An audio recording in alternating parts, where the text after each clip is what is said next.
She was found lifeless, wrapped in a blanket and covered up by life vests. Now we're learning what may have caused Florida teenager Anna Kepner to die aboard that Carnival cruise ship. A source telling us that Kepner was killed by asphyxiation, likely from a bar or arm being held across her neck.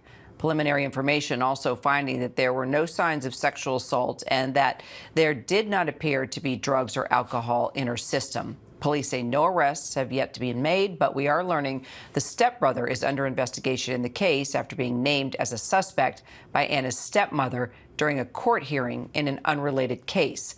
This comes 3 weeks after Anna was killed and her lifeless body was found stuffed under the bed in her cabin on November 7th.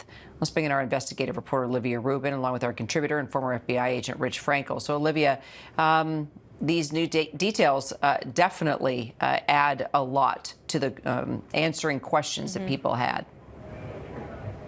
Certainly on a story where there has been so many questions here, Kira, and just a really tragic situation. But like you said, a source briefed on this investigation is now telling us that Kepner died by asphyxiation, as you said, likely from what's known as a bar hold, which could be something like an arm being held across the neck there. The FBI has declined to comment on this. The medical examiner's office has declined to comment on this. But we're also told that investigators found 2 bruises on the side of Kepner's neck. So that goes along with asphyxiation there. The source, as you said, also telling us that preliminary information indicates that there were no signs of sexual assault and that there did not appear to be drugs or alcohol in Anna's system. However, the autopsy and toxicology reports that would confirm those details have not yet been completed. So as you said, Kira, still so many questions. And even with this new information here, still so many questions that remain. So, Rich, we finally have a cause of death, but still no suspect in custody. So what's the FBI doing right now to change that? And it's a very interesting what the stepmother said about the stepbrother.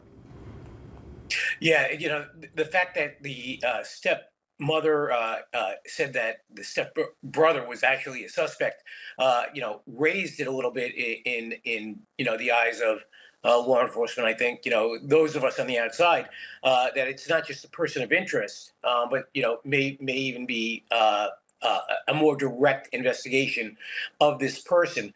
But the FBI is going to keep looking into all potential suspects or subjects. They're going to be looking at anyone who had access to the room. They're going to be looking at the card keys, both of crew members, of family members, and of course, of Anna and her stepbrother. They're going to see who was going in and out, and who was the last person, in fact, to leave that room. They'll be looking at all the cameras. They're also going to be looking at all the social media or phones of these subjects and suspects and the victim to see if there's anything there that can help guide them to who, in fact, committed the murder. Now that they may have more information about how Anna was killed, they'll be also going to be looking at that forensic potential evidence. In other words, if it was an arm that was used, are there any marks on any subject's arms that would correlate to where the chokehold might have been on Anna, if that's in fact what did happen.